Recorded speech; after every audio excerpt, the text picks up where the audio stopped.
Well, hey there, everybody. Welcome to Gather and Go, the podcast that helps you plan, promote, and lead better trips. I'm your host, Brian Jewell, and I am so happy that you decided to spend some time with us today. And as always, our promise to you is that we're going to do everything we can to make that investment of your time worth your while. And today we're going to do that through an interview with Todd Powell of Vacations by Rail. Todd started this company a while back. You're going to hear all about how he fell in love with train travel, started a tour company specifically devoted to taking people on amazing train vacations, and pick up some tips that will help you plan some wonderful trips for your groups, including trains, both day excursions on trains and even some overnight train trips. You are not going to want to miss that conversation with Todd. It is full of great ideas. Before we get there, though, let's start with some travel news you may have missed.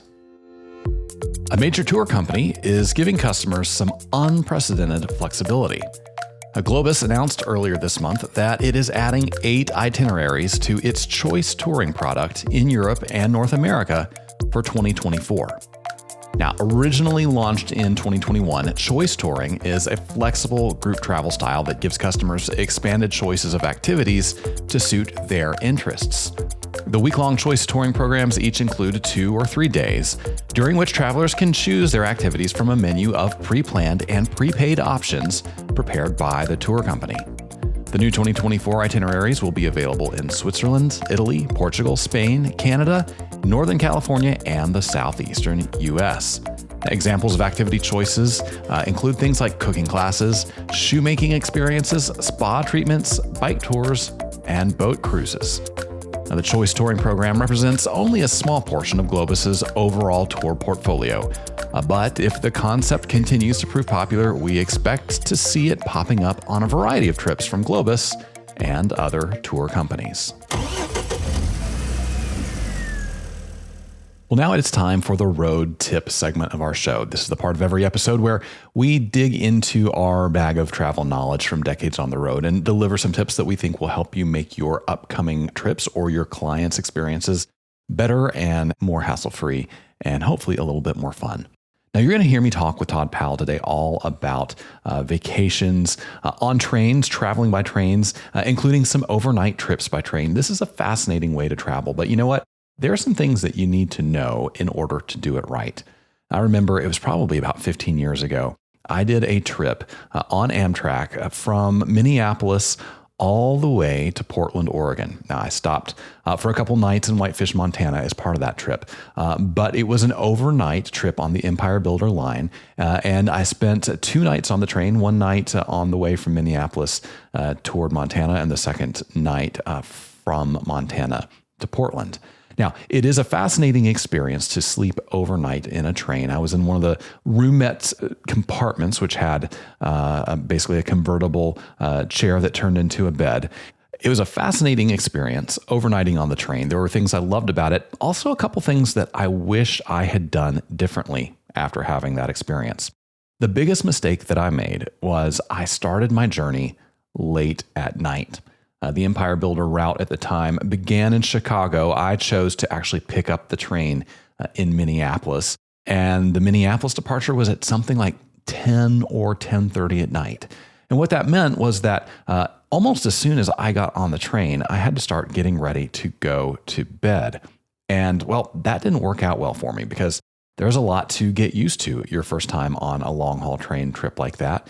And I was still just trying to get used to the motion of the train on the tracks and where things were in my compartment. I had so much rushing through my head when it was time to go to sleep that it actually made it pretty tough for me to fall asleep. And my body hadn't yet acclimated to what it was like to be on a train, to the back and forth motion, to the sound of the tracks. It actually made that first night's sleep pretty difficult. So my tip to you is if you're going to do an overnight train trip, make sure you're starting early enough in the day that you and your travelers get accustomed to life on the train before it's time to go to sleep. I had a pretty fitful night's rest that first night on the train. Thankfully, I stopped in Whitefish, as I mentioned, and had a couple of nights in a really nice hotel there, which helped me kind of refresh. On the second leg of the train trip from Montana on into Oregon, I slept much, much better. And I think that is in large part because I got on that train around 6 p.m. and had 4 or 5 hours to reacclimate to train life, to unwind, to have dinner, to really relax before I began thinking about going to bed. So you're going to hear much more from Todd about all these sorts of issues when we get into the featured conversation. But my 2 cents, if you take one of these train trips, and I hope you do, is that you should really start early in the day and give yourself plenty of time to acclimate before you try to sleep on a train for the first time. That is your road tip of the day. Now, before we move on, I want to share a little bit of news from us. If you followed us at the Group Travel Leader very long, I hope you know that we are all about bringing you valuable resources that will help you plan and promote and lead better trips, but also operate a more successful travel organization. And we have a new resource designed to help you do just that. It is called the Group Travel Toolbox, and it is available to download free on our website right now. And this free PDF download, you are going to get insights on all sorts of topics that will help you lead a better travel organization. It's going to teach you how to streamline some of your processes, bring some of your website and online operations up to date with the very latest tools and technologies. Also give you ideas about how you can deliver hotel experiences, overnights, and other travel experiences that will thrill your guests, help you solve problems that frankly, everybody is trying to solve in the current travel environment, and ultimately help you build a better, more streamlined, and more profitable travel organization. So how do you get this? Well, it's really simple. You go to grouptravelleader.com/toolbox. Just pop your name and email address into the form you see on that page, and we will email you the download instantly. I hope you enjoy it. I hope you take advantage of it, and I hope you let us know what you think. That again is grouptravelleader.com/toolbox. And of course, I'll put that link in the show notes. So if you're driving or working out or can't write it down right now, no sweat. Just come to the episode page or look in the show notes at the bottom of your podcast player, and you'll see the link right there. Well, it's just about time for us to get into our featured conversation with Todd Powell. Before we do that, I have 2 things I want to let you know. Number 1, there's going to be lots of information in this interview, and you don't need to worry about taking notes or writing it all down because I'm taking notes for you. That's right. I'm going to recap a lot of Todd's information and some of the insight he shared in the show notes on this episode on our website, as well as in your podcast player. You'll see it all down there. So no worries about taking notes. Just sit back and enjoy. And after the interview is over, I want to encourage you to stick around toward the end because I have some thoughts about how your itineraries might be frustrating your travelers without you meaning to. And I'm going to share those ideas in today's Hot Minute. You won't want to miss that. We'll be right back with Todd Powell. All right, everybody, I want to take a minute to tell you about Corbin, Kentucky, home to adventure, history, and hospitality. Nestled in the foothills of the Appalachian Mountains in southeastern Kentucky and conveniently located off Interstate 75 by the shores of the pristine Laurel Lake, Corbin is the perfect adventure destination. It's home to Cumberland Falls and the only moonbow in the Western Hemisphere. Corbin is also the birthplace of KFC. You can still eat where it all began and tour the state-of-the-art museum to learn the unique history of Colonel Sanders. Stop by Sanders Park and take a selfie with a bronze statue of the Colonel. Then spend a day enjoying the races at Cumberland Run, Corbin's new thoroughbred harness racetrack. And if you're a food lover, Corbin is definitely the place for you. Downtown is full of locally owned restaurants, not to mention lots of great shopping. When you bring your travelers, you'll find a warm welcome because Corbin loves company. To learn more, follow the Corbin Tourism and Convention Commission on Facebook or visit CorbinKYTourism.com.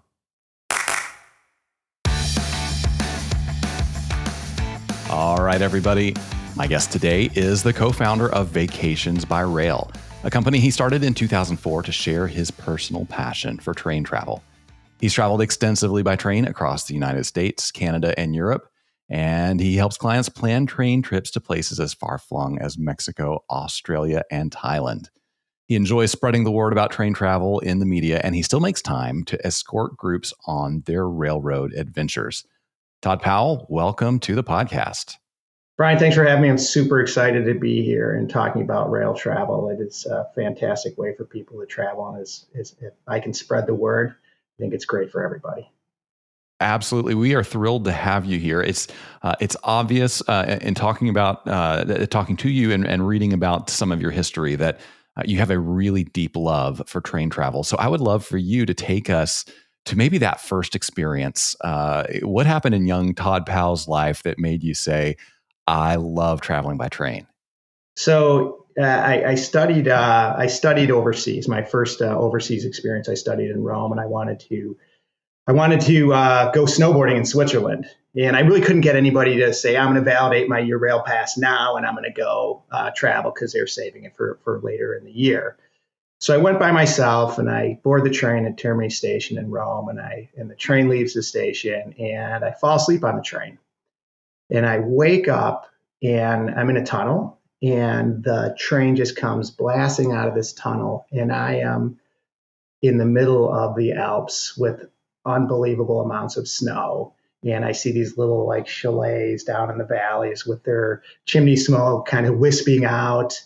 And it was at that moment, I'm like, this is the way to travel. And it was just stunning. And I really got a sense of the journey. And there's a real, true excitement when I traveled from Italy up into Switzerland.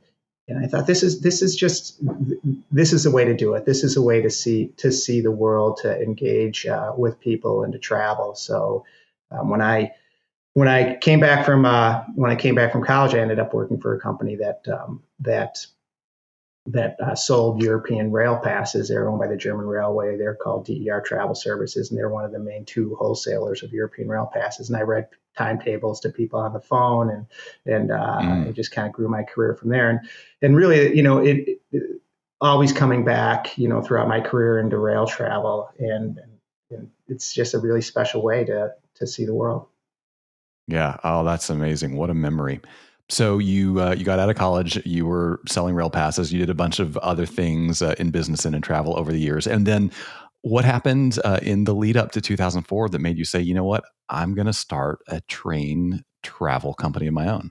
So during the dot-com days, I would draft business plans. And so I drafted a business plan that was for a rail company, a rail tour company that was kind of going to approach travel in a different way, more personalized experiences. And had to table that for a while, and then an opportunity came up after I was working on some domestic travel product that involved rail travel, the Amtrak product. And I had an opportunity. There was a gap in the market. We saw a need. And so I contacted a friend of mine who I met in the travel industry. And I said, hey, I've got this business plan. We both have some opportunities. We have some downtime. Let's launch this. And it was amazing experience, really.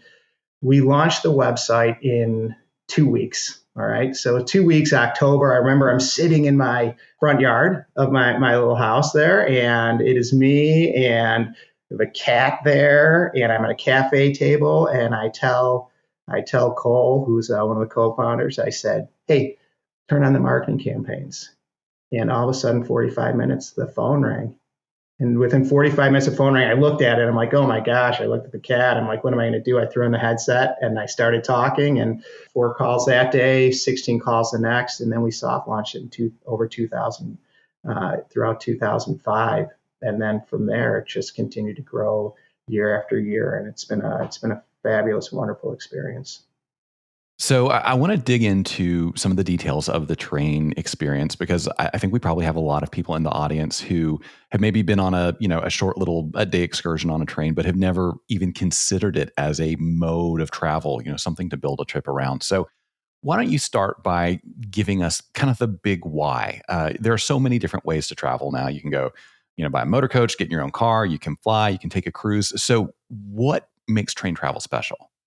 When you're looking at train travel, particularly just kind of that overall experience, one, you have to look at it as part of a rail, as part of a vacation, as part of a holiday. You have to look at it as an experience that you're going to have, and not just a mode of transportation. And in that respect, rail travel really kind of ticks the boxes of what people are looking for today in terms of their travel experiences. One, it's super experiential. You get on the train, and for me and a lot of the travelers that take it, let's say you're going to be doing a long distance train. Let's say you're going to take the Canadian between Toronto and Vancouver, and you go to the train station and you get on the train and you go to your sleeping compartment. I mean, the adventure kind of starts right there. Here you're about to embark on an overland journey for 4 nights all the way across Canada on an iconic journey. And there's all these things. There's like the romance, and there's the things you might see in movies. So in your head already, you're starting to kind of build these things up. And then the train leaves the station, and kind of at first kind of like little jerk that the train does as it starts to move. Then all of a sudden, the adventure begins as it reveals itself over the miles of track. And then, you go to your sleeping compartment, or maybe you go to the dome car. Or the next morning, for me, one of the most favorite parts of rail travel is when I get up in the morning and I go down to the dining car and I'm having breakfast. I might be sitting with some people and I'm having a cup of coffee and I'm looking out the window, and I always tell people the scenery is like kind of this moving artwork. And so it really is just this adventure, and it's very experiential. And I think, particularly when you look at the how people are sharing their travel, it is about the experiences. And so train travel really fits into that. The other thing is that it's super local, right? I mean, people are looking for local connections. When you go to the train station, if you're one of these train stations in Europe, let's say you're at the Friedrichstrasse Bahnhof or the Hauptbahnhof in Berlin, and there's shops and there's coffee and there's pastries, and people are living their lives doing, what they do on a daily basis, going to and from these train stations, whether they're commuting or taking a long distance train. So you have an opportunity then, once you're on the train, to connect with local people and have this local experience. And so people are always striving for, how can I get a local experience? Well, when you're on the train, you're getting the local experience.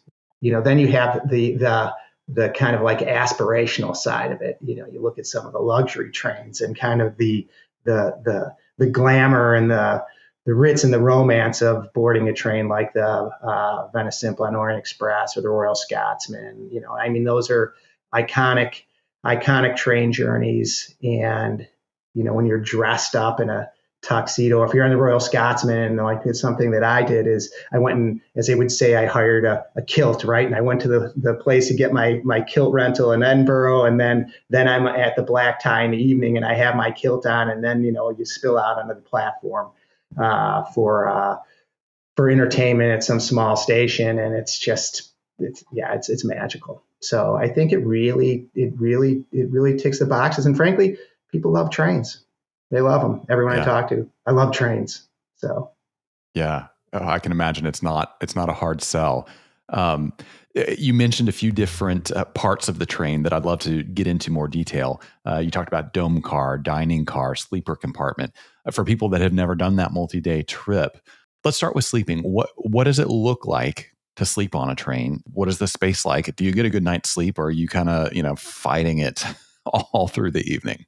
Yeah, so those are some great questions, and I think that what people have to remember is that the space on the train is limited. There's only as wide as the tracks are going to be, and a lot of the compartments on trains they end up having what you call like upper and lower berths. So let's take an Amtrak bedroom, for example. An Amtrak bedroom, it's the largest compartment really on the train, and it has a kind of almost like a sofa on one side with a sitting chair opposite, and then those convert in the evening to an upper and lower berth. It has an in-room sink, toilet, and shower on those particular ones. So that's a decent sized room. Then you have like cozier ones, like a roomette, which has two seats that face each other, and then they convert to upper and lower berths. And so those are cozier, and they do vary from train to train. And then there are some trains, like people might not know this, but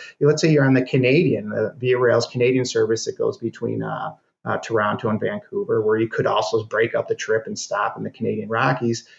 They have a larger suite called the Prestige. That's their luxury. So it's a large room. Has a screen in it for like movies. It has a little mini bar. It has like and it actually has a double bed that comes down. It's like a Murphy bed that comes down the wall. So that's a larger one. And there's also some of these other bedrooms you can make kind of adjoining. You can kind of pull out the wall. So now you almost have like, you could have 4 people in the compartments. So there are definitely different ways to configure it. But again, you're on a train, and it's going to be cozier than you would be like if you're like on a cruise cabin or something like that. Now, you also have to eat, right? And you mentioned the dining car. What is that experience like? Is it a snack bar? Am I slumming it on, Fritos and hot dogs, or is it actually more enticing than that? It's definitely it's more enticing to that. And again, this also varies from train to train. There's dining cars where they have full grill service and they're making up the eggs and they're bringing them over to you. And, there's table service, you have a lot on, Via Rails trains, or let's say example, you're doing like the Rocky Mountaineer all daylight service in the Canadian Rockies. And they have like, if you're in the Gold Leaf service, they have the dome up on the top where you're sitting, and in the bottom, they have more gourmet meals. So where they're serving it with local wines and these things. And so those dining car experiences vary from train to train. And then if you're going into Europe, a lot of the trains have like a restaurant car where you can go and order off a menu, and they'll prepare. Like in Switzerland, I had some like these great crepes with fruit and like Nutella, and then you have so there's various types of meals, and a lot of times they're kind of geared towards what's local. And then you get into some of the luxury trains, and those are really kind of upscale meals. But it does vary from train to train. So it's important, particularly when you're thinking about, say you're a group leader and you want to communicate what these are. You want to spend some time with, like Vacations by Rails, rail specialists and advisors to make sure that you're communicating and setting the right expectations for the group travelers. So there are many things that I would imagine a traveler might want to stop and see along the way. You mentioned the possibility of maybe stopping in the Canadian Rockies, on the Canadian expedition. How does that work in a train itinerary? Because the train's got to stay on schedule. The train's not waiting for you. So how do you help people plan stops or little side trips, chances to see those highlights in a way that doesn't disrupt the train and the schedule and all those other things they have to do? So that is really where Vacations by Rail plays a super important role in people's travel experiences. And when it comes to rail travel, our staff, combine probably hundreds of years of experience in travel and rail travel, and know the ins and outs of taking the train, and when the train is going to depart and arrive, and how that ties into other itineraries. We have a product development team that focuses on that product to make sure that everything works out, so that you're able to take, if you're going to take the Jacobite steam train in Scotland, is that going to get you to where you need to be, so that you can also have lunch, and then also you can do some touring and sightseeing, and then board another train to go along to the next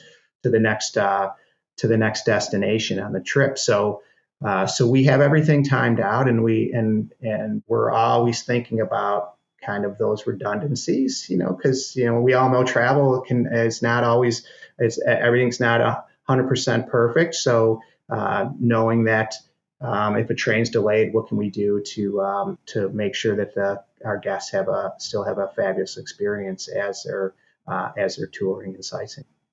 So in a similar vein, do you have many clients who say, I want to, do the 4-night train trip, but I want that to be part of a larger vacation that also includes some land touring that might include some motor coach movements or some vehicle movements?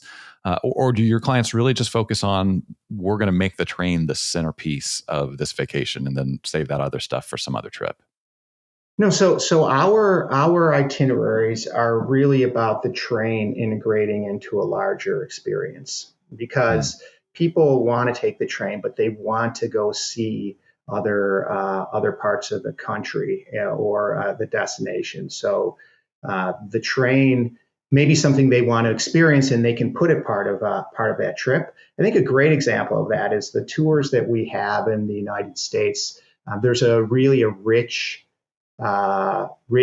deep history between the railroads and the national parks. So if we have our tours that go to the national parks, our escorted tours, and you have a trip like our America's Treasures and Natural Wonders, for example. And this trip will have people leaving from Chicago and doing the overnight train to Glacier National Park, or people want to board in Seattle and go to over to Whitefish and Glacier National Park, you can do that as well. And then we have these group departures, and the group comes together. And then once they get to Glacier National Park, we take them onward by motor coach to places like Yellowstone, Grand Teton, Jackson. And then this particular one will motor coach people all the way to Salt Lake, Bryce Canyon, Zion National Park, Grand Canyon, and then they'll leave out of Flagstaff. So at that point, they have a choice. They could take the train again, or some people will decide to fly home. So a lot of our tours are like that, where you're combining these iconic rail journeys or rail experiences with a broader itinerary that includes whether it's national parks or spectacular destinations like in Italy or in France. And so they're all put together with kind of a great rail experience, and then some fantastic sightseeing and touring. I'm glad that you mentioned the example of the America's national parks, because many people think of train travel, and we know that Europe has an amazing railroad culture.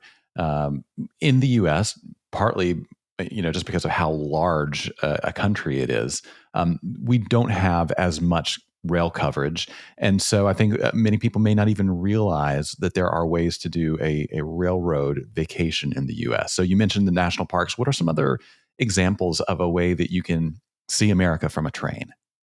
So what you can do, there's a number of different ways to do the United States from a train, and you can incorporate these long distance rail journeys like the Empire Builder, the California Zephyr, Southwest Chief Coast Starline. You can incorporate those, but there's also great rail experiences that are just more heritage trips and historic trains. So, for example, we have a very popular tour called the Colorado Rail Experience. And the Colorado Rail Experience is by motor coach. So we're taking people who are starting in Denver, and we're motor coaching, and we're doing sightseeing around Colorado, but we're also doing these historic and heritage narrow gauge or cog railways. So you'll do like the Georgetown Loop or the Leadville, Colorado and Southern Railroad, the Durango Silverton narrow gauge steam train, the Cumbres Toltec, and the Pikes Peak cog railway. So there's ways to incorporate fabulous, interesting rail experiences along with a broader sightseeing package, which may be motor coach touring and these short line railroads. In fact, that's how we do a lot of our fall colors. A lot of our fall colors trips are just like that, where people will do motor coach touring to see the fall colors, and then they'll do some of the historic trains, like they might go up into Canada. They might do the Conway Scenic Railroad. They'll do the Mount Washington Cog Railway, but they'll incorporate those rail experiences into also their desire to see the fall colors in the New England states. So, as you know, a lot of our listeners are group leaders, maybe tour companies, tour operators that specialize in groups. What are the considerations for taking a group on a trip like this? Is there a maximum feasible size or a minimum feasible size? And do you have to alter the itinerary or the operations to make it work for a group? So with our escorted tours, we are able to accommodate groups of anywhere from, from say 10 or 12 people to, complete exclusive departures that may be 40 plus travelers. So there's a lot of ways for us to do these tours and work with group leaders to provide a great rail itinerary and tour for their groups. So if you even look at some of our European tours, what we do is we have some tours that, for example, the Glacier Express and Rhine River Cruise. So we'll incorporate river cruising with some land touring by train in Europe, so that people can do both. They can have this great land and rail experience and then connect up to a river cruise. So in those situations, we have a lot of flexibility in the group size because of 100 plus people that we can accommodate on the river vessels that we charter. So that is how we can work with groups. We have some itineraries that are just with smaller groups, maybe a maximum of 25 people, and again up to 40, and then more if you want to do things like the rail and river cruise. So from a group standpoint, group leaders should, when they think about what is an interesting new itinerary or experience that they can bring to their following. Rail is right there. Again, we talked about how it kind of ticks all the boxes for what people are looking for in terms of how they want to travel now. But rail travel, because you have these groups on the train, and they can move around and they can talk to each other, and get to know each other, much more kind of flexibility of moving around than they would say on a pure motor coach tour. It's a great opportunity for the group to build a cohesiveness between the group members and have this really shared experience and develop some relationships, which is something that I know that's very important when you're running these tours. You want that group to gel, and having that shared train experience really provides that opportunity for that group to come together. And then in terms of like transportation, you look at the transportation. If you say, well, the rail isn't just transportation, it's a highlighted element of the tour. It's really kind of the bedrock of the tour, because we're really building itineraries around these great rail experiences. It really kind of differentiates those rail vacations and rail tours from other types of tours that are out there. So we find when group leaders come to us for ideas, and then their groups take the trips, they really have a great time. And then we have professional tour managers and guides, so the group leaders are really they really know that their following is in great hands. So I always like to ask the question about cost, because I think that's something that's on a lot of people's minds. So when you consider a vacation by rail, is the train adding to your cost? Or are you maybe saving some money by sleeping on a train versus having to get a hotel? Or is it just does it run the spectrum? How does integrating a train into your trip affect the cost? So if you're doing long distance trains, okay, so if we start with having sleeping accommodations on the trains and the meals on the train, for one, you need to look at how that experience is positioned, right? So it actually is part of the holiday. So it is a night on the train. It's not staying in a hotel. You're getting the sightseeing, you're getting the meals, you're getting the sleeping accommodation. So in terms of like upgrading to a bedroom accommodation, it's going to add some cost to the trip. But at the same time, that's really considered part of the holiday. Rather than staying in a hotel, you're having kind of this moving hotel that goes through there that includes meals. So and then in terms of let's say our Grand Train Tour of Switzerland, 11-day tour in Switzerland, where you're going to do these great these journeys like the Glacier Express or the Golden Pass or the Bernina Express. What you're really doing is you're really just kind of saying, hey, we're not going to use a motor coach for this. We're going to be doing it by train as not only the most fabulous scenery, right, going through the Swiss Alps by train on some of them, what are considered some of the most scenic lines in the world. But you're going to have an experience, and then you don't have the motor coach. So in terms of like the pricing itself, they're all very competitive against other types of transportation and touring. Yeah. Well, that's great to know. Lots of good ideas here for our travelers. I hope they are being inspired as they listen. What is the best way for people to follow you or the company, learn more about what you're doing, and see about experiences that they might want to take for themselves? So people should go visit our website. That's the best place. Vacationsbyrail.com. Vacationsbyrail.com has 400 plus independent and escorted rail holidays around the world. And they can also follow us on, if they want to just get inspirational ideas, go to our Vacations by Rail Instagram page. We post up some videos, tips for traveling on there as well. But one of the ways particular group leaders reach out and talk to our rail specialists and tell them what they want to do with our groups. They can just call our call center 877-929-7245. Tell them they have a group, and they'll be more than happy to help create some great ideas to bring forward to their following. Absolutely. It's a great way to see just about any place. So I think people will really enjoy it. Now, before we let you go, we do have some final questions that we ask every guest, and these are just for fun. So you can kind of just answer off the top of your head. There's no pressure. Okay. When you are booking travel, whether it's on an airplane or booking a train, do you opt for a window seat or an aisle seat? When I am on a plane, I go aisle. With limited exceptions, a couple of flights, I'll say I'm going to take the window because I know there's going to be some great scenery. And then on a train, I'm on a window. I'm on a window when I'm on a train. Yeah, makes sense. Good strategy. So, what's one thing in your carry-on that you wouldn't travel without? I think nowadays, I'd have to say my headphones, my AirPods, right? I want that in my phone. It seems pretty obvious, but I think there's definitely those moments where you just want to tune out for a moment. So so I think that's it. And always some guy, always I'm actually kind of a fan of paper guides still.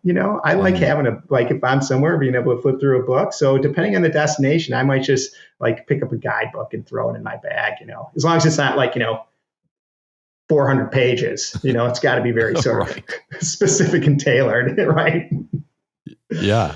Yeah. Oh, that's great. Great advice.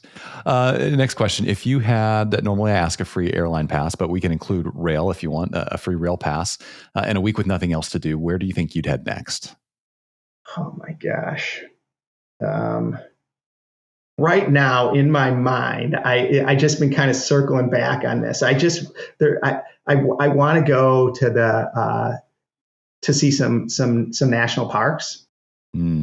So I think I would have to hop on VRail's Canadian service, I think, and take that for a bit, hop off in the Canadian Rockies and see Banff and Jasper, and then hop back on the train. And actually, as a total side note to that, I've been having some conversations about the difference between rail experiences, and people always gravitate towards the Rockies. They want to see the mountains and all these things, but there's just something so interesting about the plains. It really showcases the vastness of a country, and there's kind of this loneliness of hearing the train horn and seeing a house, and so I think doing that trip all the way across would be I think if someone said to me right now, but the reality is it's usually the last train I was on, the one I want to take again. So you just give me just give me a pass to do that one more time. Nice. Well, our last question is, what's something you have seen or done in your travels that you wish you could go back and experience again with somebody you love?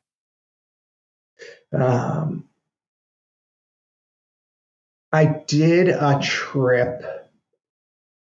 I think it was probably March, so a little bit over a year ago. I did the Via Rail's service between Winnipeg up to Churchill, Manitoba, to see the Northern Lights, and it was just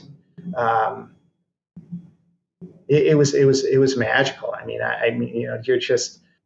One, you're on a train that at one point on this 2-night train journey, there's no longer a road that gets people up to Churchill. It's only by train. So then you have all these like people like putting their groceries on or like taking things on and like flagging the train down. So that was super, super interesting. And like some Arctic hare, like racing the train alongside of it. I thought that was pretty cool too. Wow. and then to go see to go see the northern lights, and it was really like a people talk about seeing the northern lights, but it really is almost like the universe has kind of this pulse as the northern lights are kind of like pulsating through the sky. So I think that's something that I would share, would really want to share with someone I love and someone I'm close with. Well, man, that sounds amazing.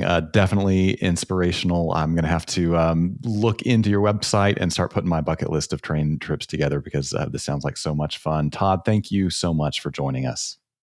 Brian, thanks for having me. It's been a pleasure.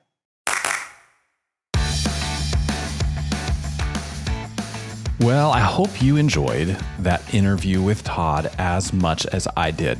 A train travel is one of those things that many, many group travel planners honestly have never really thought about. But I hope after that conversation, you will give it some thought. And I want to actually circle back to a few things that Todd said, because I found them really insightful and I think they will be really helpful for you.